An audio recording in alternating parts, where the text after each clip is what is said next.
ನಿನ್ನ ದೇಹದಲ್ಲಿ ಹರಿವ ನೆತ್ತರಲ್ಲಿ ಕೇಳಿಬಿಡು ಯಾವ ಜಾತಿಯೋ ನೀ ಯಾವ ಧರ್ಮವೋ ಎದೆ ತಟ್ಟಿ ಹೇಳುವೆ ನಾ ಮಾನವವೋ.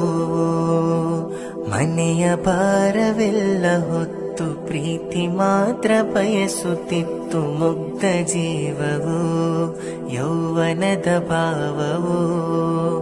ಕೊಂದು ಬಿಟ್ಟರು ನರಸತ್ತ ಮನುಜರು.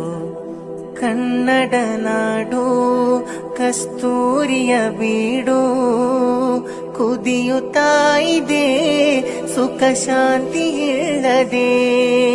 ಮಾನವೀಯತೆ ಮಾಸಿ ಹೋಗಿದೆ ಇಲ್ಲಿ ಜಾತಿ ರಾಜಕೀಯಕ್ಕೆಷ್ಟು ಬಲಿಯಾಗಿದೆ.